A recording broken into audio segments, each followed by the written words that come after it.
ठीक है, तो अपन मैथ्स चालू करने वाले हैं। इसमें अपन जो बिल्कुल बेसिक मैथ्स पढ़ेंगे 2 या 3 दिन, है ना। बेसिक मैथ्स में आज अपन पढ़ने वाले हैं बेसिकली नंबर सिस्टम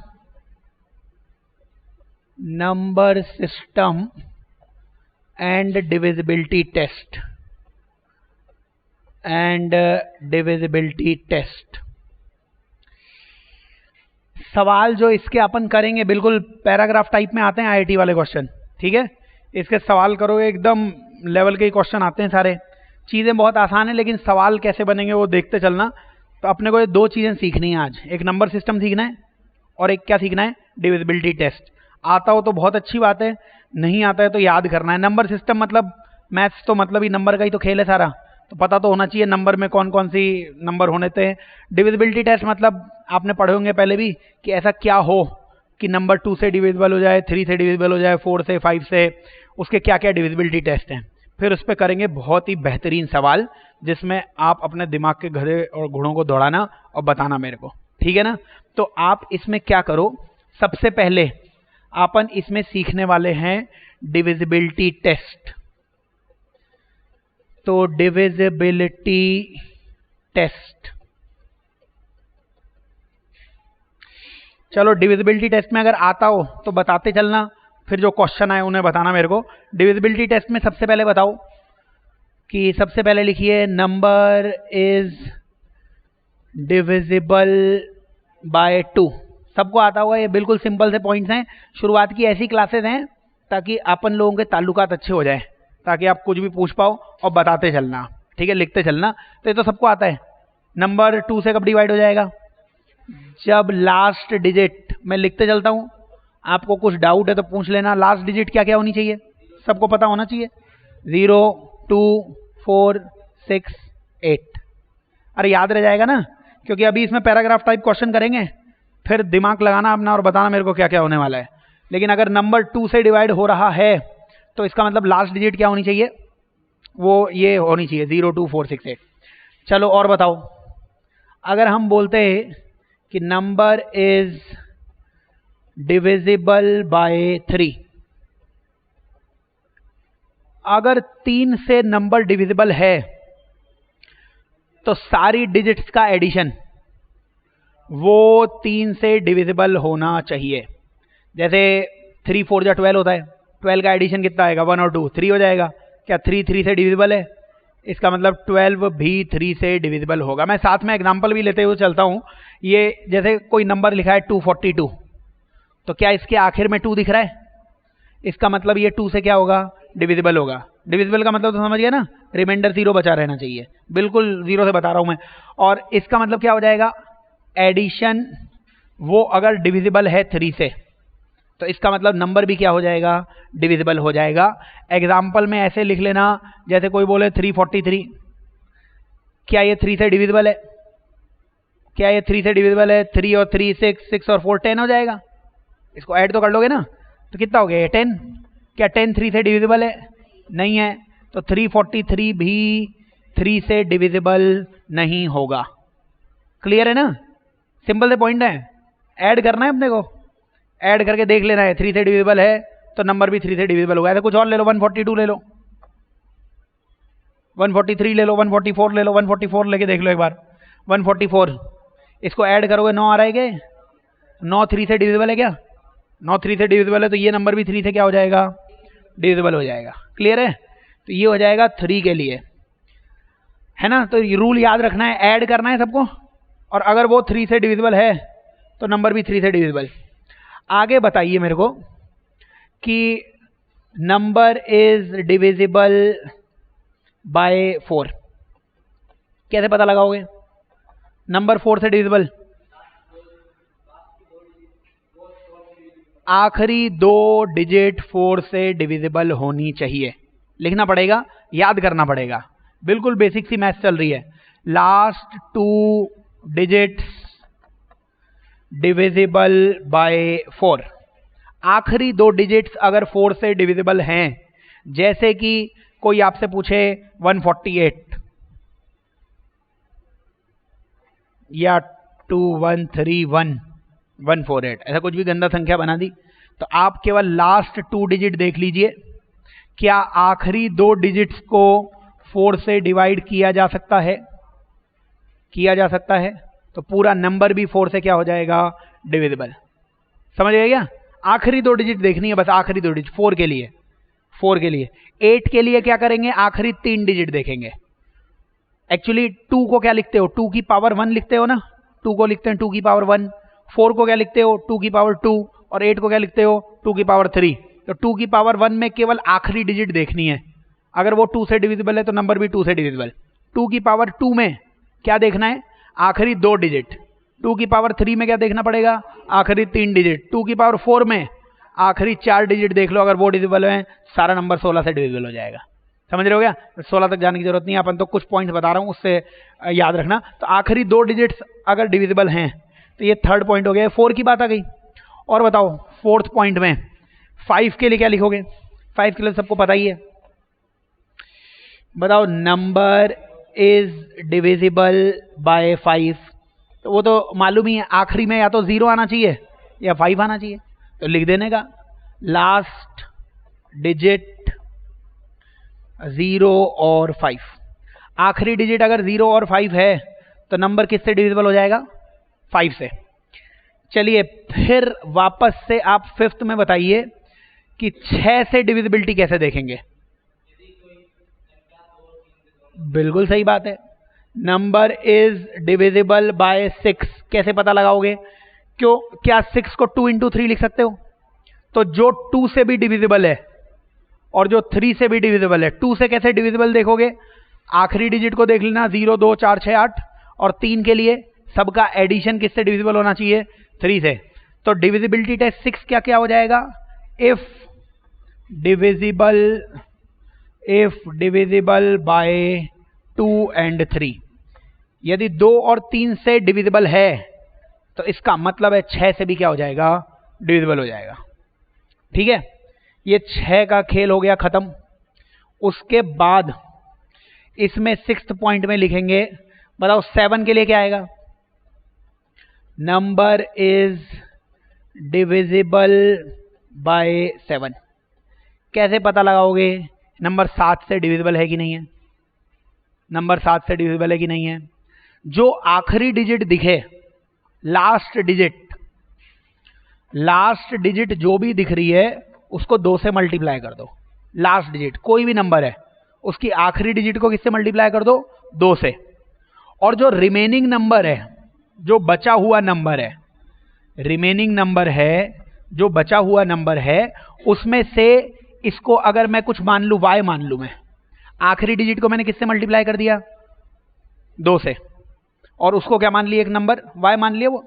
और जो भी रिमेनिंग नंबर है, जो भी बचा हुआ नंबर है, उनमें से y माइनस कर देना। अगर ये वाला नंबर डिविजिबल है 7 से तो पूरा नंबर भी डिविजिबल होगा 7 से। जो एग्जाम्पल से ज्यादा अच्छा समझ में आएगा। एग्जाम्पल कोई नंबर ले लो भाई, 343 ले लो, चलो 343 ले लिया। ये सब मनी मन होना चाहिए क्योंकि बहुत ही बेसिक मैथ्स चल रही है और मैथ्स आपके पास है। मनी मन 3 into 2 6 हो गया, तो 34 में से 6 माइनस करो, 28 हो गया। क्या 28 को 7 से डिवाइड किया जा सकता है? 7 4 जा हो जाएगा। इसका मतलब है कि ये पूरा नंबर भी 7 से डिविजिबल होगा। लिख भी दूं मैं, लास्ट नंबर कौन सा है? 3। तो 3 को 2 से मल्टीप्लाई किया, कितना हो गया? 6। तो फिर 34 में से 6 को माइनस कर दो, कितना बाकी रह गया? यही करना है, आखिरी नंबर को 2 से मल्टीप्लाई करना है और जो बचा हुआ नंबर है, रिमेनिंग नंबर, तो 343 में से 3 को तो अलग कर दो और 3 को किससे मल्टीप्लाई कर दो? 2 से। वो कितना हो गया? 6 हो गया। और अपन ने 34 में से फिर 6 को क्या कर दिया? माइनस। क्या वो 28 बाकी रह गया? क्या 28 7 से डिविजिबल है? तो ये पूरा नंबर भी 7 से क्या होगा? डिविजिबल होगा। समझ रहे हो? याद करना है डिविजिबिलिटी टेस्ट। 7 का डिविजिबिलिटी टेस्ट यही है, आखिरी नंबर को किससे मल्टीप्लाई करना पड़ेगा अपने को? 2 से। आखिरी नंबर कुछ भी हो सकता है, बड़े से बड़ा। अब वैसे तो इसमें ऐसा बोला जा सकता है, सर ये कोई इतना अच्छा तरीका नहीं है। मान लो कोई नंबर आया 6 डिजिट का, तो कम से कम वो 5 डिजिट में तो बदल ही जाएगा ना, क्योंकि 1 डिजिट तो हटा रहे हैं अपन। या तो तुम फैक्टर करके देखो कि ऐसे कोई बड़ा सा नंबर आ गया 7 से काटते रहो, या तो काटते हुए देखो, लेकिन बहुत बड़ा नंबर है उसमें से एक नंबर तो हटाने में ये रूल मदद कर देगा। जैसे ये 3 नंबर की डिजिट थी तो अपने को चेक केवल 2 ही नंबर को करना पड़ा। अभी 5 नंबर की डिजिट होती तो आखिरी नंबर हटा देते तो कितनी की डिजिट बाकी रह जाती, 4 की। फिर 4 को डिवाइड करके देख लेते, तो वो मैथ्स थोड़ी सी आसान हो जाएगी, उतनी आसान तो नहीं होगी, फिर भी थोड़ी सी आसान जरूर हो जाएगी। इसके बाद आप इसी में 7 के बाद 8 का तो लिखवा ही दिया है, 7th में डिविजिबल बाय 8। बताइए 8 से डिविजिबल होगा, वो आपको बताया है, ये 2 की पावर 3 है। 2 की पावर 3 का मतलब लास्ट 3 डिजिट्स डिविजिबल बाय 8। आखिरी 3 डिजिट्स को अगर 8 से डिवाइड कर दिया तो पूरा नंबर भी 8 से क्या हो जाएगा, डिवाइड हो जाएगा। वो आपको समझ में आना चाहिए। आखिरी 2 इंपॉर्टेंट जिन पे हम क्वेश्चन बनाते हैं, अपनी शीट में भी दिखेगा आपको। अगर हम आपसे बोलें कि डिविजिबिलिटी बाय 9, डिविजिबिलिटी बाय 10 का तो लिखवाने की जरूरत नहीं है, आखिरी में 0 दिखना चाहिए, है ना। और आखिरी में लिखेंगे डिविजिबिलिटी बाय 11। बताओ 9 से कब डिविजिबल हो जाएगा? 9 की टेबल में कोई पैटर्न दिखता है क्या? 9 की टेबल में कोई पैटर्न दिखता है? 9 1 जा 9, उसका 9 का एडिशन 9 ही है। 9 2 जा 18, 18 को भी जोड़ोगे तो 9 ही आ जाएगा, ठीक है। और 27 को जोड़ोगे तब भी 9 आ जाएगा। तो अगर सम, जो भी डिजिट्स हैं उनका सम डिविजिबल है 9 से, तो मतलब नंबर भी डिविजिबल है 9 से। तो सम या योगफल है ना, सम इज डिविजिबल बाय 9। तो बस एडिशन कर लो, सबका एडिशन कर लो। अगर वो 9 से डिविजिबल है तो बोल देना सारा नंबर भी किससे डिविजिबल होगा, 9 से डिविजिबल होगा, ठीक है। 0 को हर कोई डिवाइड कर सकता है, मालूम है ना, 0 को हर कोई डिवाइड कर सकता है। 2 × 0 0, तो रिमाइंडर 0 ही तो बचेगा, समझ रहे हो क्या। तो वो अभी जरूरत पड़ेगी अपने को क्वेश्चन में, है ना। एडिशन कर लेना, जैसे 131 कोई बोले इससे डिविजिबल है क्या, 131 9 से, तो 131 तो कितना हो गया, 5 हो गया। 5 और 9 में कोई डिविजिबल नहीं है, समझ रहे हो क्या। ऐसे एडिशन कुछ भी, 72 डिविजिबल है क्या, 7 और 2 9 हो गया, हो जाएगा डिविजिबल, ठीक है। 7 1 1 डिविजिबल है क्या, 7 1 1 बिल्कुल डिविजिबल है। 7 1 और 1 9 हो गया, तो 9 9 से डिविजिबल है। 8 1 0 डिविजिबल है क्या, बिल्कुल, 8 और 1 9 हो गया, इससे डिविजिबल है। समझ रहे हो क्या, ये रूल है, डायरेक्टली रूल। अब या तो अपना लॉजिक लगाएं, या तो वही बचपन वाला मेथड रिमाइंडर निकालें, या ये याद कर लें, हो जाएंगे ना, याद करने पड़ेंगे। 11 के लिए बताओ क्या करोगे, 11 के लिए 11 से डिविजिबल होगा कि नहीं होगा। तो कोई भी नंबर है, कोई भी नंबर दिखेगा ना, उसमें इवन मतलब सम और ऑड मतलब विषम, तो आप इवन पे जो भी नंबर्स आ रहे हैं उनको जोड़ो, ऑड पे जो भी नंबर्स आ रहे हैं उनको जोड़ो और उनको घटा दो। अगर वो 11 से डिविजिबल है तो पूरा नंबर भी 11 से डिविजिबल है। क्या करोगे, लिखना पड़ेगा सम एट इवन प्लेसेस। जो इवन प्लेसेस पे डिजिट्स हैं, इवन प्लेसेस पे डिजिट्स हैं, minus sum at odd places. अब इसमें किसको पहले लिखो किसको बाद में लिखो उससे फर्क नहीं पड़ता है। मान लो इसमें से इसको घटाते 11 आता, इसमें से इसको घटाओगे -11 आएगा। 11 भी डिविजिबल है, -11 भी डिविजिबल है, तो इसमें कोई अपना दिमाग मत लगाना, सर इसको माइनस करना है, सो अब किसी में से किसी को माइनस कर, बस माइनस कर। अब माइनस करने के बाद अगर -11 मिल गया इसका मतलब डिविजिबल है, +11 मिला तब भी डिविजिबल है, समझ रहे हो क्या। तो ये क्या होना चाहिए, डिविजिबल बाय 11 हो जाएगा ना। माइनस करना है, एग्जाम्पल 121 ले लो, 121 ले ले, 121 में है ना, आराम से एग्जाम्पल लेके देख लेने का, मैथ्स में ऐसा कुछ नहीं है रटने रुटने वाला।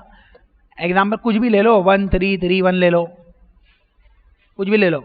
इनको जोड़ोगे 4, इनको जोड़ोगे 4, 4 - 4 0। क्या 0 11 से डिविजिबल होता है? होता है। रिमाइंडर 0 बचता है, समझ रहे हो क्या। तो 121, 1 और 1 2, 2 - 2 0। क्या 0 11 से डिविजिबल है? डिविजिबल है। इसलिए 121 भी क्या होगा, डिविजिबल होगा। अरे याद हो जाएगा क्या, याद करना है। 2 से कौन कौन से नंबर डिविजिबल हो जाएंगे, आखिर में दिखना चाहिए 0, 2, 4, 6, 8। वापस से बोल रहा हूं एक बार, 2 के लिए आखिरी नंबर दिखना चाहिए 0, 2, 4, 6, 8। 3 के लिए क्या होना चाहिए, सारे नंबर्स का एडिशन योगफल 3 से डिविजिबल होना चाहिए, ठीक है। 4 के लिए आखिरी 2 नंबर वो डिविजिबल होने चाहिए 4 से। 5 के लिए आखिरी डिजिट, आखिरी संख्या क्या हो जानी चाहिए, 0 और 5। 6 के लिए सर जो 2 और 3 से डिविजिबल होगा वो 6 से भी होगा, 2 × 3 ही तो है 6। 7 के लिए आखिरी संख्या, आखिरी नंबर को 2 से मल्टीप्लाई करो, तो 3 नंबर थे, आखिरी नंबर तो गायब कर दो, उसको तो 2 से मल्टीप्लाई कर दो और बाकी में से माइनस कर दो और फिर देख लो कि डिविजिबल है कि नहीं है, 7 का हो जाएगा। 8 का आखिरी 3 डिजिट देखनी पड़ेगी, अगर आखिरी 3 डिजिट डिविजिबल है तो 8 से डिविजिबल है, आखिरी 3 डिजिट। चलिए 8 का 9 का क्या हो जाएगा, एडिशन योगफल, वो किससे डिविजिबल होना चाहिए, 9 से। 11 के लिए जो इवन पे प्लेसेस पे हैं, इवन तो समझ गए ना, इवन है ना, और जो ऑड पे हो उनका माइनस निकालो, वो माइनस करके अगर 11 से डिविजिबल है, पूरा नंबर भी किससे डिविजिबल हो जाएगा, 11 से। तो इसमें बनते हैं बहुत ही बेहतरीन क्वेश्चन, बहुत अच्छे सवाल, लेकिन वो सवाल मैं आपको कराऊंगा अभी कुछ देर बाद, पहले और ज्ञान दूंगा। ये सब याद होना चाहिए, अब बताना मेरे को कुछ देर बाद, अपने दिमाग की मेरे को बताना चाहिए। अभी अपन इसमें ना कुछ चीज़ें मेरे को और बतानी है और खूब नया ज्ञान मिलेगा, और स्टार्टिंग में ये आना चाहिए आपको। तो एक हेडिंग में लिखेंगे नंबर सिस्टम, ठीक है, नंबर सिस्टम। तो नंबर सिस्टम में वैसे तो इनकी हायरार्की मैं बता दूंगा। देखो 10th से पहले ना केवल रियल नंबर्स आते हैं, रियल नंबर 10 से पहले। अभी अपन 11th और 12th में कॉम्प्लेक्स नंबर भी पढ़ेंगे, है ना। तो आप इसको ऐसे मत चालू करो, आप इसमें ऐसे चालू करो। देखो सबसे पहले ना गांव वाले यही बोलते थे, तेरे पास कितनी भैंस, मेरे पास कितनी भैंस। उसने बोला 2, मैंने बोला 4। तो सबसे पहले भैया आए थे नेचुरल नंबर्स, समझ रहे हो क्या, प्राकृतिक नंबर्स आए थे जिनकी काउंटिंग कर सकते हो, जो दिखते थे लोगों को क्लास में, कितने भैया, 5 बच्चे, 10 बच्चे, 100 बच्चे, है ना। तो ये नेचुरल नंबर्स कौन कौन से हो जाएंगे, 1, 2, 3, 4। तो स्मॉलेस्ट या सबसे छोटा 1 है, इनकी काउंटिंग की जा सकती है। ये सबको आना चाहिए, आता ही होगा आप लोगों को, बस 1-2 चीज़ें बताऊंगा नहीं, वो भी शायद आपको आती हो। तो नेचुरल नंबर वो कहाँ से, काउंटिंग जिनकी हो सकती है, ठीक है। फिर लोगों ने बोला कि भाई तेरे पास, हाँ बिल्कुल सही है, वही बोला तेरे पास 1 भैंस, वो भैंस भी ले गया मैं, तेरे पास कितनी भैंस, इससे आंसर आया नहीं। तो लोगों ने एक नया नंबर बना लिया, वो आपको सबको पता होगा, क्या हो जाएगा, होल नंबर्स हो जाएंगे। तो होल नंबर्स उसमें क्या आ जाएगा, 0, 1, 2, 3, 4। सेट थ्योरी पढ़ी हुई है क्या आपकी, 11th में पढ़ेंगे वैसे तो, जो 11 और अगर 12th में तो सेट थ्योरी पढ़ी होगी। तो ये होल नंबर ना इस नेचुरल नंबर का सुपर सेट है।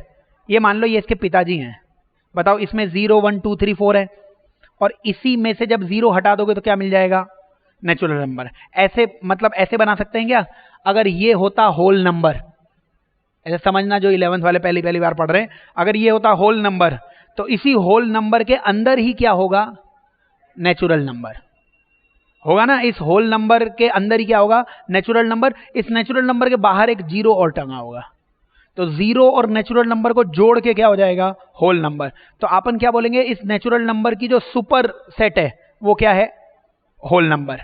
और इस होल नंबर का जो सब सेट है, होल नंबर के जो अंदर है, वो क्या है, नेचुरल नंबर। वो सेट थ्योरी में लिख लेंगे खैर अपन, लेकिन अभी आप केवल, और ये मैं ऐसे चित्र बना दूंगा, अभी समझ में आ जाएगा सब आपके। तो अभी बस ये याद करना, क्योंकि अपन आंसर देंगे ना तो क्वेश्चन में लिखा हुआ आएगा कि this is a whole number, तो फिर आपको समझ में आना चाहिए कि होल नंबर है मतलब 0 है, कि आंसर एक नेचुरल नंबर है मतलब 1, 2, 3 है, इसलिए पता होना चाहिए। तो फुल मन लगा के समझ लो कि यहाँ पे क्या आ गया, होल नंबर आ गया, नेचुरल नंबर आ गया। इसके बाद आप ये बताओ, यहीं पर आ जाएंगे अपने पास होल नंबर के बाद इंटीजर्स। होल नंबर के बाद आएंगे इंटीजर्स। तो इंटीजर में क्या होता है, इंटीजर में होल नंबर तो सारे आएंगे ही आएंगे, लेकिन इनके आगे प्लस माइनस भी लग सकता है, मतलब 0 भी हो सकता है, +-1 भी हो सकता है, +-2 भी हो सकता है, +-3 भी हो सकता है। इन सब को क्या बोलना है? इंटीजर बोलना है, पूर्णांक इंटीजर। समझ रहे हो क्या? तो होल नंबर में केवल क्या था? 0 और नेचुरल नंबर, और नेचुरल नंबर के आगे +- और लगा दिया गया है। अब ये जो 0 है ना, 0 बहुत ही खास नंबर है। 0 के बारे में कुछ पॉइंट बोल रहा हूं। एक तो 0 पॉजिटिव है कि नेगेटिव है? Not positive, not positive, not negative. याद रखना, क्योंकि अभी मैं कुछ पूछूंगा आपसे, आपके आंसर्स आएंगे। तो 0 को ना तो पॉजिटिव मानना है ना नेगेटिव, ना पॉजिटिव ना नेगेटिव। समझ रहे हो क्या? ना पॉजिटिव ना नेगेटिव। ये इवन है कि ऑड है? इवन। 0 को आज से क्या मानना है? इवन। इवन क्या होता है? जो 2 से डिवाइड हो जाए। 0 2 से डिवाइड होता है। समझ रहे हो क्या? 2 × 0 0 हो जाता है। ये कुछ राज की बातें हैं, बताई जा रही हैं। आगे से जब भी आए आप प्लीज भगवान के लिए इनको बताएंगे मेरे को। सुन रहे हो क्या? 0 पॉजिटिव नेगेटिव दोनों नहीं है। अपन पढ़ेंगे ना तो ऑप्शन में लिखा हुआ आएगा, बड़ी बड़ी मैथ्स चल रही है, लास्ट में आंसर आ जाएगा कुछ। तो इसलिए आपको पता होना चाहिए। तो ना तो ये पॉजिटिव होगा ना तो ये नेगेटिव होगा, लेकिन इवन जरूर है ये। इसलिए मैं आपसे कुछ चीजें पूछता हूं, अब आप मेरे को आंसर। नेचुरल नंबर सबको आते हैं, जो नॉर्मली जिसकी काउंटिंग होती है 1 2 3 4। होल नंबर में 0 और आ गया, इंटीजर में 0 आएगा, +-1 +-2। फ्रैक्शन नहीं आ रहा है, यहाँ पे फ्रैक्शन नहीं आएगा, ठीक है ना? तो ये आएगा। अब इसमें आप मेरे को बताते चलिए, आपसे मैं पूछता कि ये इंटीजर को ना आई लिखते हैं, इंटीजर को लिखते हैं आई। अगर मैं बोलता i प्लस, बताइए क्या होता है? इसका मतलब आप क्या लिखेंगे? Positive integer. बोलिए पॉजिटिव इंटीजर। पॉजिटिव इंटीजर में लिखेंगे 1 2 3 4, ये आ जाएगा, ठीक है? क्या 0 पॉजिटिव है? इसलिए यहां पे नहीं लिखा। हमको क्या पूछा गया था? Positive integer. Positive integer. i minus negative integer. क्या 0 नेगेटिव है? नहीं है। तो फिर -4 -3 -2 -1 और भी हो सकता है। ये क्या हो जाएगा? Negative integer. सुन रहे हो क्या? पॉजिटिव और नेगेटिव इंटीजर। अभी मैं 2 शब्द और लेने वाला हूं, फिर अपने बताना मेरे को क्या क्या बोल रहा हूं मैं। अब मेरे को आप ये बताओ, मैं आपसे पूछता non positive integer. Non positive integer. Non positive, non positive मतलब मैंने आवाज लगाई, जो जो नॉन पॉजिटिव है आ जाओ। 0 आएगा कि नहीं आएगा? आएगा, क्योंकि 0 ना तो पॉजिटिव है ना तो नेगेटिव है। मैंने बोला अबे पॉजिटिव नहीं चाहिए, तो 0 बोलेगा नहीं हूं पॉजिटिव, आ गया 0। समझ रहे हो क्या? और जो नॉन पॉजिटिव है मतलब वो पॉजिटिव नहीं है, मतलब नेगेटिव तो है ही। तो नेगेटिव तो सारे आएंगे ही आएंगे, लेकिन इसमें 0 भी आएगा, क्योंकि 0 पॉजिटिव नहीं है। लिखवाया है आपको, 0 पॉजिटिव नहीं है। तो मैंने आवाज लगाई, भैया जो जो पॉजिटिव नहीं है आ जाओ। तो नेगेटिव तो आ गई, 0 भी आ गया, क्योंकि इसने बोला भैया मैं भी पॉजिटिव नहीं हूं। अब मैंने बोला कि भैया नॉन नेगेटिव इंटीजर आ जाओ। मैंने बोला नॉन नेगेटिव इंटीजर आ जाओ। बोला नॉन नेगेटिव मतलब सारे पॉजिटिव ने बोला भैया हम तो आ ही गए, 1 2 3 4 हम तो आ गए सब। 0 ने सुना नॉन नेगेटिव, अरे भैया 0 भी नॉन नेगेटिव है, ना तो पॉजिटिव है ना तो नेगेटिव है। तो नॉन नेगेटिव में 0 भी आएगा, इसलिए इनको अलग नाम दे दिया गया। समझ रहे हो गया? तो याद करना है, 0 ना तो पॉजिटिव है ना तो नेगेटिव है। मैंने बोला जो नेगेटिव नहीं है आ जाओ, जो नेगेटिव नहीं है आ जाओ। तो पॉजिटिव तो आ ही गए, 0 भी आ गया। समझ रहे हो गया? जो पॉजिटिव नहीं है आ जाओ, उसमें भी 0 आ जाएगा। तो इसलिए ऑप्शंस में मिलेगा। ये सेम नहीं है कि अपन सेम समझ लेते हैं नॉन नेगेटिव मतलब सर पॉजिटिव की बात ही कर रहे हो। नहीं नहीं, पॉजिटिव भी है और 0 भी है उसमें। समझ रहे हो क्या? तो ये याद रखना है अपने को। और 0 को इवन या ऑड में से क्या मानना है? इवन मानना है।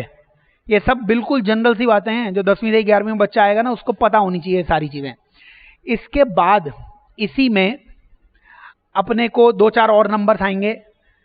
कुछ नंबर्स और मैं बता देता हूं। एक होते हैं प्राइम नंबर। प्राइम नंबर का मतलब क्या होगा? जो केवल खुद से और 1 से डिवाइड होते हैं। अभाज्य संख्या हो जाती है, वो क्या क्या हो जाएगी? 2, 3, 5, 7, ये सब क्या हो जाएंगे? प्राइम नंबर्स हो जाएंगे। समझ रहे हो क्या? प्राइम नंबर केवल किस किस से? 1 से और खुद से इटसेल्फ से डिवाइड हो सकते हैं। और 2 जो है ओनली इवन प्राइम नंबर है, ओनली इवन प्राइम नंबर। अपने को जरूरत पड़ेगी कई बार। तो प्राइम नंबर मतलब किससे डिविजिबल होते हैं? वो खुद से और या 1 से। 1 से तो हो ही जाएंगे, खुद से हो पाएंगे तो प्राइम नंबर आ जाएंगे। अच्छा, HCF याद है क्या? वैसे कल की क्लास में बताऊंगा HCF, LCM, remainder theorem, factor theorem कल पढ़ाऊंगा। HCF का मतलब क्या होगा? अरे नाम तो दुनिया में सबको मालूम है। 2 और 4 का HCF कितना होगा? 2। 8 और 6 का 2। 27 और 81 का कैसे निकाल रहे हो HCF? कोई तरीका है कि ऐसे ही मन में आ गया सर वो बोल देंगे हम? तो कॉमन लेना जानते हो या? कॉमन, तो जो कॉमन लेते हो वही HCF है। छोड़ो बाकी सब चीज़ें, कॉमन लेना तो आता होगा ना। बताओ 8 और 6 में से ये लिखा हुआ है, क्या 8 में से भी 2 कॉमन लिया जा सकता है? 4 बच जाएगा। इसमें 3 क्या कॉमन ले लिया? 2 कॉमन ले लिया ना, यही HCF है।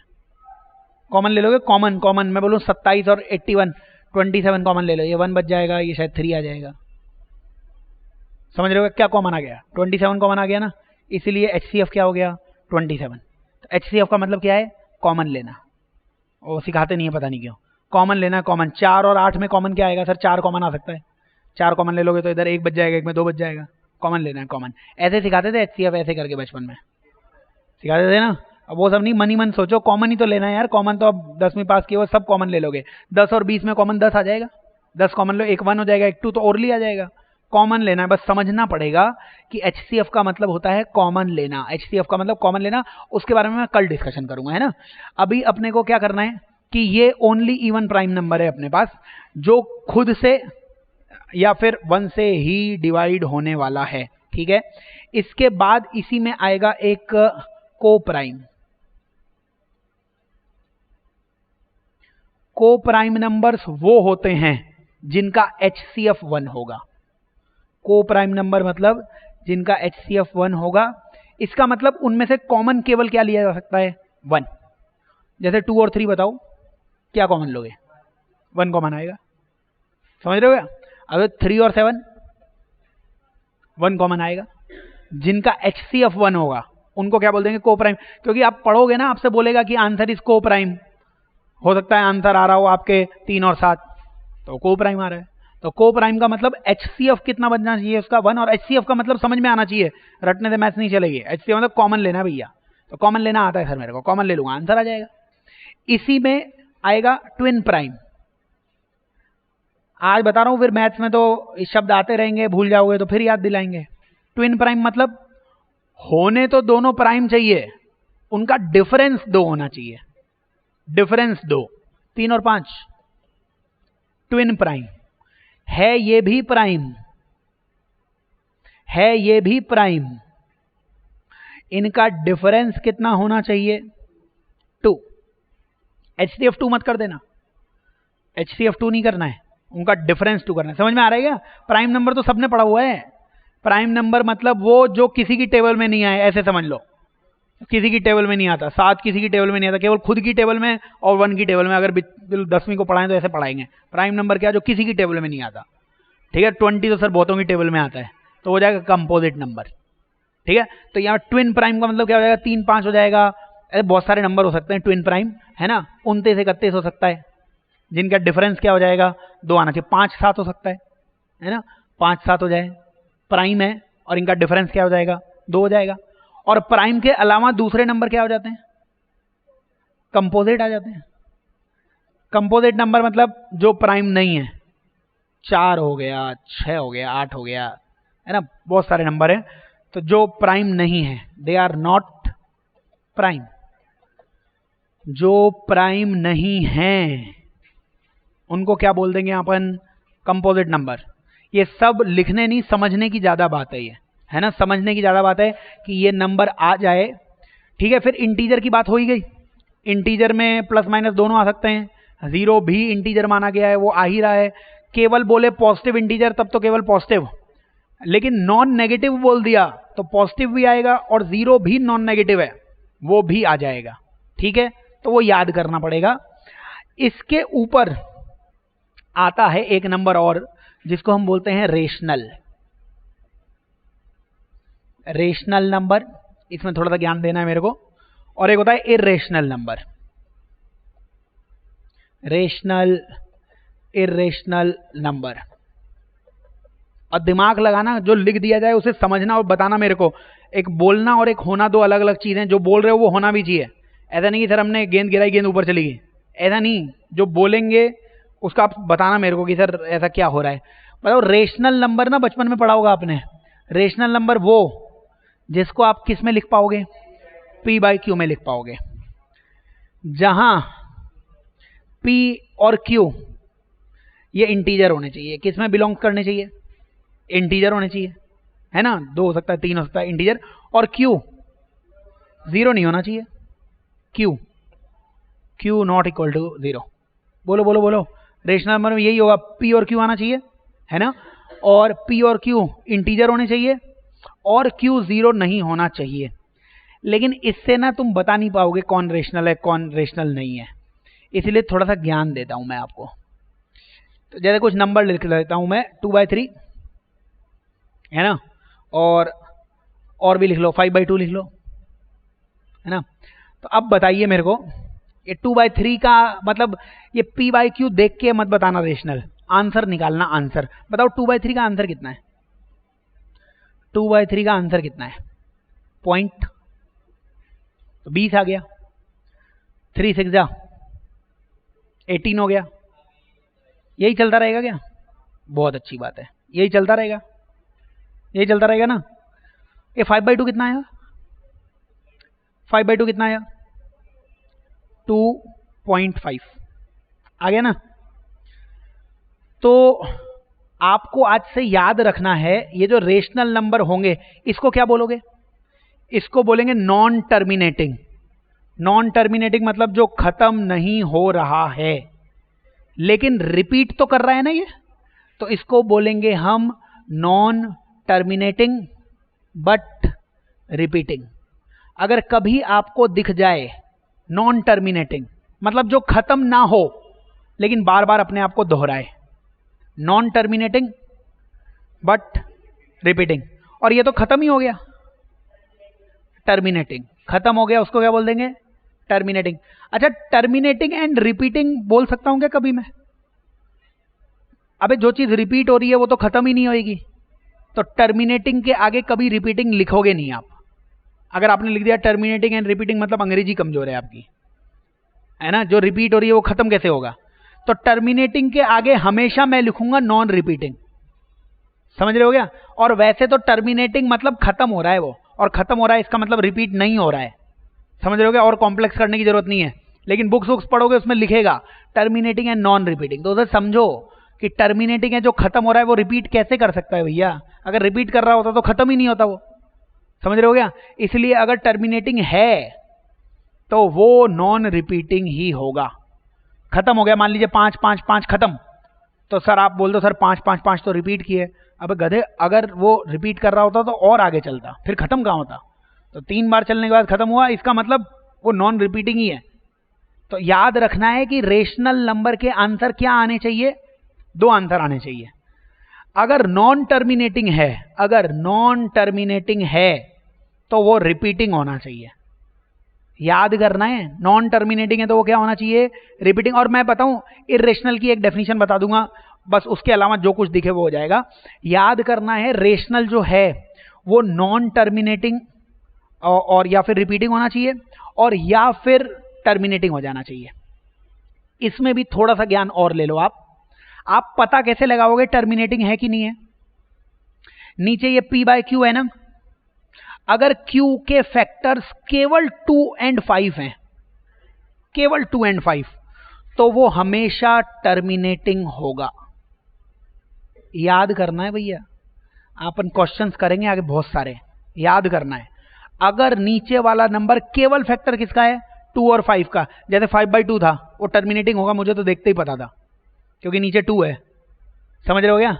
अगर नीचे केवल किस किस का फैक्टर है, 2 और 5 का, जैसे 50 लिख दिया आपने, तो 50 को क्या 25 इंटू 2 लिखोगे? क्या 25 को 5 का स्क्वायर इंटू 2 लिखोगे? केवल 5 और 2 का फैक्टर है ना यहाँ पे, किसी को भी 50 से डिवाइड करोगे टर्मिनेटिंग ही आएगा, वो पहले ही पता है मुझे। ठीक है, तो अगर टर्मिनेटिंग बनाना है तो नीचे किससे डिवाइड करना पड़ेगा? 2 और 5 के मल्टीपल कुछ भी आ सकता है। मतलब कि मेरे से कोई पूछ ले 7/5 कैसा होगा, मैं बोल दूंगा टर्मिनेटिंग ही होगा। टर्मिनेटिंग, कुछ नहीं करना है मेरे को, टर्मिनेटिंग होगा वो। और तुम डिवाइड करके देख लो, 1.2 आ रहा होगा, शायद होगा। अभी मेरे से बोलो 7/50, अबे ये भी टर्मिनेटिंग होगा। 50 को क्या लिखोगे आप? 2 इंटू 25। 25 को क्या लिखोगे? 5 का स्क्वायर। क्या केवल 2 और 5 आ रहा है? ये भी टर्मिनेटिंग होगा। और इसके अलावा कुछ आ जाए तो फिर वो नॉन टर्मिनेटिंग होगा और रिपीटिंग ही होगा फिर वो। अब जैसे यहाँ पे 1/7 कर दिया, 1/7, अब ये रिपीटिंग ही है, होना पड़ेगा। या तो 2 और 5 आ जाए, और अगर उसके अलावा कुछ भी लिखोगे तो अपने आप वो रिपीटिंग बनने लग जाएगा। मतलब वो अपने आप, ये दोनों ही रेशनल हैं, लेकिन रेशनल में कोई पूछ ले आपसे टर्मिनेटिंग कौन सा है, तो जिसको डिवाइड किससे कर रहे हो आप, 2 या 5 से, वो क्या हो जाएगा? टर्मिनेटिंग। समझ में आ रहा है क्या? 2 और 5 का कोई भी नंबर वो आप लिख के देख लो, इसके अलावा कुछ भी लिखोगे तो वो क्या आ जाएगा अपने पास? वो रिपीटिंग आने वाला है, वो टर्मिनेटिंग नहीं होगा। ठीक है, 1/3 लिख दिया अपन ने, 0.33333333 चलता रहेगा, क्योंकि 3 है, वो ना तो 2 है ना तो 5 है। 1/5 लिखा सर, टर्मिनेटिंग ही आएगा, 0.2 आएगा। 1/2 लिखा सर, टर्मिनेटिंग ही आएगा, 0.5 आएगा। 2 और 5 अगर नीचे है तो टर्मिनेटिंग होना पड़ेगा उसे, है ना। और 2 और 5 के अलावा कुछ है तो वो क्या हो जाएगा? नॉन टर्मिनेटिंग हो जाएगा। ठीक है, तो एक बात तो ये रेशनल के लिए कुछ ज्ञान आपको पता होना चाहिए, उसमें क्या है, ये P/Q से बात नहीं बनेगी, आप याद रखो। और एक और चीज, आप भावनाएं समझो, आप रेशनल की ना हमेशा एग्जैक्ट वैल्यू पाओगे। रेशनल में अगर बिल्कुल देसी भाषा में समझाऊं तो रेशनल की एग्जैक्ट वैल्यू हमेशा रहेगी। एग्जैक्ट मतलब सर अगर नॉन टर्मिनेटिंग और रिपीटिंग है तब भी एग्जैक्ट है, पॉइंट के आगे 5 5 5 5 5 5 5 5 लगाते चलो। अब तू लगा नहीं पा रहा है इन्फानाइट तक तो कोई बात नहीं, एग्जैक्ट वैल्यू है मेरे पास, पॉइंट 5 5 5 5 5। बस यही एक डिफरेंस है इर्रेशनल में। इर्रेशनल की ना एग्जैक्ट वैल्यू नहीं होती कभी आपके पास। इर्रेशनल में आप बोलेंगे नो एग्जैक्ट वैल्यू। और बताओ एग्जैक्ट वैल्यू क्यों नहीं होती है? क्योंकि ये नॉन टर्मिनेटिंग, नॉन रिपीटिंग होता है। नॉन टर्मिनेटिंग मतलब खत्म तो हो नहीं रहा है, खत्म नहीं हो रहा है और रिपीट भी नहीं हो रहा है, तो इसकी एग्जैक्ट वैल्यू कैसे आएगी मेरे पास? अगर रिपीट हो रहा होता तो आ जाती एग्जैक्ट वैल्यू, यार 0.3333 सर एग्जैक्ट ही आ गया। लेकिन अब आ रहा है 0.3149, तो वैल्यू ही नहीं है एग्जैक्ट हमारे पास। तो इर्रेशनल का मतलब क्या होगा? Non terminating, non repeating. बस ये एक चीज याद कर लो आप, इर्रेशनल नंबर कौन सा होगा? जो खत्म भी नहीं होगा और रिपीट भी नहीं करेगा। खत्म भी नहीं हो रहा साला, रिपीट भी नहीं कर रहा, इसका मतलब उसकी एग्जैक्ट वैल्यू है ही नहीं मेरे पास। समझ रहे हो क्या? जिसकी एग्जैक्ट वैल्यू हो जाएगी, कैसे हो सकती है एग्जैक्ट वैल्यू? या तो खत्म हो जाए तब भी एग्जैक्ट वैल्यू हो जाएगी, और खत्म नहीं हो रहा है तो रिपीट हो जाए तब भी हो जाएगी एग्जैक्ट वैल्यू। तो इसकी एग्जैक्ट वैल्यू होती है, आप ये समझो। और इसकी एग्जैक्ट वैल्यू नहीं होती है। क्यों नहीं होती है एग्जैक्ट वैल्यू? क्योंकि साला एक तो खत्म नहीं हो रहा है और दूसरा रिपीट और नहीं कर रहा है, तो कुछ तो हो जाता तब एग्जैक्ट वैल्यू पता लग जाती। ठीक है, इसके एग्जाम्पल क्या हो जाएंगे? इर्रेशनल के एग्जाम्पल रूट में लिख दिया है आपने 3, रूट में 2, पाई, ई, ये सब क्या हो जाएंगे? Irrational number, irrational. ठीक है, आपसे कोई पूछे, यहां पे एक स्टार मार्क करके, एक फिर से यहां पे बहुत ही ज्यादा राज की बात आने वाली है। देखिए आप सब राज किसी को बताना मत, जिसको बताओगे उसे उड़ा देना। आपसे कोई पूछे पाई इर्रेशनल है कि रेशनल है? पाई तो बताया है, अभी मैं प्रूफ भी करूंगा। ये क्या है? इर्रेशनल है, इसकी एग्जैक्ट वैल्यू नहीं है मेरे पास। कोई बोले 22/7 क्या है? 22/7 को क्या मानना पड़ेगा? रेशनल। पहले वाले लॉजिक से लेकिन सर हमने तो सुना है पाई और 22/7 बराबर रहता है। वो अभी मैं बता दूंगा आपको, ठीक है। याद करना है 22/7 रेशनल है, 22/7 वो रिपीट करेगा अपने आप। या तो नीचे 2 और 5 होता, डायरेक्टली समझ लो 2 और 5 होता, तब तो टर्मिनेट खत्म ही हो जाता। और नीचे कुछ 2 और 5 के अलावा कुछ भी लिखोगे ना, इसका मतलब वो रिपीट करने वाला है, करेगा रिपीट, करना पड़ेगा उसे रिपीट। कुछ भी कैलकुलेटर लेना, कोई भी नंबर लेके 2 और 5 नहीं हो, आराम से देखते रहना, रिपीट करेगा। ऐसा कैलकुलेटर लेना जिसमें ज्यादा संख्याएं आ पाए, पता लगा 5 आती हैं लेकिन 5 तुम्हें रिपीट नहीं दिखी, हो सकता है छठे के बाद रिपीट करे वो, समझ रहे हो गया। तो नीचे ये रिपीट करेगा अपने आप को, समझ रहे हो गया। और ये मैं अभी शो कर देता हूं, याद रखना है पाई इर्रेशनल, इर्रेशनल मतलब उसकी एग्जैक्ट वैल्यू नहीं है मेरे पास। और 22/7 ये रिपीट करेगा अपने आप को। ये लॉजिक समझ में आ रहा है क्या? नीचे 2 और 5 आ गया तो, और इसको मैं समझा देता हूं। देखो ये सब आपने लिख लिया है ना, देखते चलो, बताओ पाई दिख रहा है क्या? पाई, ये रहा पाई, ये रही पाई की वैल्यू, देख लो आराम से। ये पाई कभी भी रिपीट नहीं करेगा, देख लो, रिपीट कर रहा हो तो बता दो मेरे को। पाई की वैल्यू, ये पाई की वैल्यू लिखी हुई है। ओहो सॉरी, कैसे आएगा वो? ऐसे आएगा।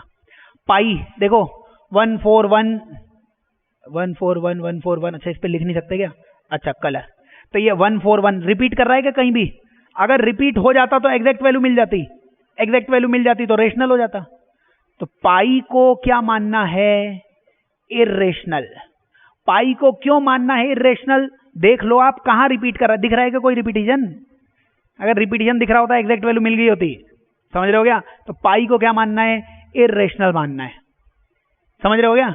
इर्रेशनल समझ में आ रहा है, पाई यही है। ई भी इर्रेशनल है, देखो इसको डिलीट कर देते हैं अपन सबको। अच्छा एक मिनट, थोड़ा सा इसमें ज्ञान लगाना पड़ेगा। ई की वैल्यू देख लो, रिपीट कर रही है कि कहीं? आराम से देख लो, कहीं रिपीट कर रही हो तो 2.7182828459 रिपीट नहीं कर रही। ई की वैल्यू है, देख लो कितनी डिजिट तक है। तो ये भी नॉन रिपीटिंग नॉन टर्मिनेटिंग, ना तो रिपीट ही कर रहा है ना तो खत्म ही हो रहा है भैया। तो ये ई और पाई, इन दोनों को क्या होना पड़ेगा? इस ई और पाई दोनों को ही क्या होना पड़ेगा? इर्रेशनल होना पड़ेगा। ई और पाई दोनों ही क्या हो जाएंगे? इर्रेशनल। समझ में आ रहा है? ई और पाई इर्रेशनल हो जाएंगे। दूसरा आप मेरे को ये बताओ, एक और आपका जो कंफ्यूजन था कि सर 22/7 क्या है, फिर वो क्यों लिया हुआ है? चलो वो भी बता देता हूं मैं आपको। तो इसमें ना, इसे तो डिलीट कर देते हैं। और पाई की वैल्यू तुम देख लो, पाई की वैल्यू कितनी थी? 3.14। आगे भी कुछ था 3.14। और आपन ने इसी में क्या किया? 22 को डिवाइड किया हुआ है 7 से। देखो आगे की 3 डिजिट सेम आ गई 3.14, इसलिए आपन ने लोगों को बोल दिया कि भैया जब तेरे को पाई की जरूरत पड़े तो उसकी, वो तो इर्रेशनल है, उसकी वैल्यू तो कोई जानता ही नहीं है एग्जैक्ट, तो लगभग क्या मान ले उसे? 22/7। लगभग कितना मान ले? 3.14।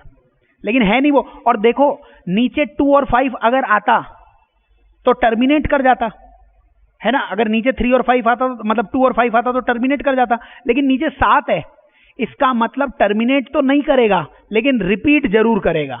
देख लो रिपीट 22/7 कर रहा है कि नहीं कर रहा है? ये 142857, 142857, 142857, 142857, 142857 हो रहा है ना रिपीट। इसका मतलब है इसको क्या मानना पड़ेगा? रेशनल मानना पड़ेगा। एग्जैक्ट वैल्यू है ना, तू बता कहां तक चाहिए? 100 तक एग्जैक्ट चाहिए, लिख दे भैया 100 तक। 3.142857, 142857, 142857, 142857। और पता कैसे लगाएंगे कब रिपीट होएगा? अगर नीचे 2 और 5 के अलावा कुछ भी लिखा हुआ है, इसका मतलब है वो रिपीट करने वाला है। और अगर नीचे 2 और 5 लिखा हुआ है तो फिर वो क्या करने वाला है? टर्मिनेट करने वाला है। तो पाई और 22/7 बिल्कुल सेम नहीं होते हैं, लगभग बराबर हैं। पाई को क्या मानना है? इर्रेशनल मानना है, इसकी एग्जैक्ट वैल्यू नहीं है मेरे पास। लेकिन क्वेश्चंस करने के लिए मैंने इसको कितना मान रखा है? 22/7 मान रखा है। क्लियर है ये बात? क्या कहा जा रहा है? इर्रेशनल है एक, रेशनल है एक, ठीक है। फिर यहां से ही इर्रेशनल रेशनल में कुछ पॉइंट्स और आते हैं जो प्लीज अपन क्लास जरूर खत्म करेंगे, तो आप सुनते चलो मैं क्या क्या बोल रहा हूं। तो ये यहां पे जो है ना, याद करना है अपने को। अब इसमें याद कर लेना कि इर्रेशनल रेशनल की कहानी खत्म है। मैं पॉइंट बता देता हूं। कोई बोले रेशनल क्या है, तो रेशनल मैंने आपको बताया, मन ही मन बोलना कि मेरे पास इसकी एग्जैक्ट वैल्यू है। एग्जैक्ट वैल्यू कैसे कैसे हो सकती है? या तो ये खत्म हो रहा होगा, या तो ये टर्मिनेटिंग होगा सर। और अगर ये नॉन टर्मिनेटिंग है तो ये रिपीटिंग हो रहा होगा, ताकि मेरे पास उसकी एग्जैक्ट वैल्यू आ जाए। इसको क्या बोलना है? रेशनल। और अगर कोई बोले इर्रेशनल क्या है? नॉन टर्मिनेटिंग, नॉन रिपीटिंग, मतलब इसकी एग्जैक्ट वैल्यू मेरे पास नहीं होगी, इसकी एग्जैक्ट वैल्यू मेरे पास नहीं होगी। समझ रहे हो क्या? इसी में अपन पूरी इसका एक चित्र बना लेते हैं। देखो ऐसे बना लेना। सबसे ऊपर आता है कॉम्प्लेक्स नंबर। कॉम्प्लेक्स नंबर सबका माई बाप है ना, पढ़ेंगे अपन आगे। कॉम्प्लेक्स नंबर मतलब कल्पनाओं में है, रूट के अंदर माइनस आ गया, उसको क्या बोलेंगे अपन? Complex number. ठीक है ना? इसमें कॉम्प्लेक्स नंबर में ही आता है एक रियल नंबर और एक कॉम्प्लेक्स नंबर और आएगा, है ना, प्योर कॉम्प्लेक्स नंबर आप बोल सकते हो। जैसे a प्लस आई बी बताएंगे आपको, a प्लस आयोटा बी। ये आयोटा को क्या लिखते हैं हम? रूट -1। ठीक है? अगर मैंने लिखा है आई बी तो इसको मानते हैं केवल कॉम्प्लेक्स पार्ट, है ना, प्योर कॉम्प्लेक्स नंबर। अगर रूट के अंदर -16 लिख दिया, केवल कॉम्प्लेक्स नंबर है। रूट के अंदर 16 लिख दिया, केवल रियल नंबर है। तो रूट के अंदर माइनस तो सर 10वीं से पहले आता नहीं था, तो 10वीं से पहले वाली जो मैथ्स थी ना, वो क्या थी? वास्तविकता वाली मैथ्स थी। अब अपन कल्पनाओं में भी जिएंगे, तो ये सब कॉम्प्लेक्स क्या है? काल्पनिक है ये सब। तो कॉम्प्लेक्स में सब कुछ आता है। उस कॉम्प्लेक्स के अंदर एक पार्ट रियल है और एक प्योर कॉम्प्लेक्स है। प्योर कॉम्प्लेक्स मतलब आई बी, आयोटा के साथ कुछ भी लिख दिया, इसको क्या बोलना है? Pure complex. और है ना, ऐसे कुछ नंबर लिखा हुआ है जैसे 3 प्लस रूट -16, ऐसे लिख दिया। बताइए ये क्या है? केवल कॉम्प्लेक्स। सर ये हमारे मन में तो आ नहीं रहा है, पता नहीं क्या बता रहे हो आप। ये 3 तो सर सही है, 1 2 3 देखो 3 उंगलियां, समझ रहे हो क्या? तो ये 3 को क्या बोलेंगे? रियल बोलेंगे, रियल। तो आर होता है रियल नंबर। रियल नंबर का मतलब जो नंबर लाइन पे बना दो। नंबर लाइन पे कुछ भी बना सकते हो, 0.1 0.2 1 -1 -पाई प्लस पाई, कुछ भी। समझ रहे हो क्या? तो जो भी नंबर आप नंबर लाइन पे बना सकते हो, है ना, ऑन नंबर लाइन। तो जो भी नंबर लाइन पे आप बना सकते हो उसको क्या मानना है? रियल नंबर मानना है। इस रियल नंबर के होंगे भैया 2 पार्ट। रियल नंबर का एक पार्ट होगा रेशनल और एक क्या हो जाएगा? इर्रेशनल।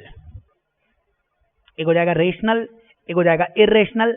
और भावनाओं को समझना, रेशनल के फिर रेशनल कैसे पता लगाएंगे वो बता दिया। इसकी एग्जैक्ट वैल्यू होनी चाहिए। इसकी एग्जैक्ट वैल्यू नहीं होगी तो इसका मतलब केवल इतना याद कर लेंगे, ये नॉन टर्मिनेटिंग नॉन रिपीटिंग होंगे, बस। इसके अलावा जो कुछ बच रहा है वो क्या है? रेशनल आ जाएगा। ठीक है? इस रेशनल नंबर में पॉजिटिव इंटीजर आ जाएंगे, नेगेटिव इंटीजर आ जाएंगे, और 0 ना तो पॉजिटिव है ना तो नेगेटिव है। तो रेशनल में क्या आ जाएगा? पॉजिटिव इंटीजर, नेगेटिव इंटीजर और 0। 0 की खास बात, 0 को इवन मानना है, इवन। समझ रहे हो क्या? और 0 ना तो पॉजिटिव है ना तो नेगेटिव है, तो नॉन पॉजिटिव नॉन नेगेटिव बोले तो वो आ जाएगा। ठीक है? ये जो पॉजिटिव इंटीजर थे इसी को क्या बोलना है? Natural number. क्योंकि पॉजिटिव इंटीजर में क्या आएगा? 1 2 3 4 5। ठीक है? 0 नहीं आएगा। और इन दोनों को जोड़ दोगे आप, नेचुरल नंबर और 0 को जोड़ दोगे, क्या बन जाएगा? होल नंबर बन जाएंगे भाई। समझ रहे हो क्या? सिंपल सा पॉइंट। कोई डाउट है तो पूछ लो, इसमें कुछ ऐसा नहीं है, आपको डाउट नहीं है तो पता होना चाहिए अपने को। अपन 11वीं 12वीं की मैथ्स पढ़ेंगे तो ये सब पता होना चाहिए अपने को। ठीक है? तो बार बार हिरार्की बना लेना। जाने से पहले आखिरी बार वैसे मेरे को सवाल कराने थे जो थ्योरी पढ़ाई है, लेकिन अब समय बहुत हो गया है, पर लास्ट में बता रहा हूं। अगर आपको एक है नेचुरल नंबर, समझ रहे हो क्या? नेचुरल नंबर, उसके ऊपर कौन आएगा? होल नंबर आएगा। होल नंबर के ऊपर कौन आ जाएगा? इंटीजर आ जाएगा। नेचुरल नंबर आया, इसमें 1 2 3 आया, 0 और आ गया, होल नंबर आ गया। इंटीजर में प्लस माइनस दोनों आ गए। 0 भी आ गया। और इसके ऊपर क्या आ जाएगा, रेशनल आ जाएगा। अब रेशनल में क्या आ गया, वो फ्रैक्शनल भी आ गए, 2.5 वाली वैल्यू भी आ गई। पहले इंटीजर में नहीं आ रही थी 2.5, लेकिन रेशनल में आ गई, 2.5 भी आ गई। समझ रहे, धीरे धीरे बढ़ता गया। इसका दायरा 1 और 2 था, फिर इसमें 0 ऐड कर दिया, फिर इसमें माइनस ऐड कर दिया, अब इसमें डेसिमल भी ऐड कर दिया। अब डेसिमल 2 तरीके के हो सकते थे, या तो रिपीट कर रहे हो और या फिर टर्मिनेट हो रहे हो, उसको रेशनल बोल दिया। ठीक है, और इसी के ऊपर, रेशनल के ऊपर क्या आ जाएगा, वो आ जाएगा रियल नंबर, है ना। तो रेशनल के ऊपर आ जाएगा रियल नंबर, और इस रियल नंबर में बहुत सारा पार्ट रेशनल का होगा, और रेशनल के बाहर क्या रहा होगा, इरेशनल भी रहा होगा। तो रेशनल और इरेशनल मिलके क्या बन गया होगा, रियल। और इसके ऊपर क्या आ रहा होगा, कॉम्प्लेक्स नंबर, वो सब कमाई हुआ है। कॉम्प्लेक्स नंबर के अंदर ये सारे नंबर आ रहे होंगे। बिल्कुल समझ में आना चाहिए। अब सब नंबर आ गए मेरे पास। रूट के अंदर माइनस लिखोगे वो भी बता दूंगा मैं, और नहीं लिखोगे वो भी बता दूंगा मैं। कोई भी डेसिमल लगाओगे, कैसा भी नंबर आएगा, सब है मेरे पास नंबर। क्वेश्चन अच्छे बनते हैं। आज समय नहीं है, हम कल इसके क्वेश्चंस कर लेंगे। ठीक है, तो रेगुलर आइए आप, मिलते हैं अपन।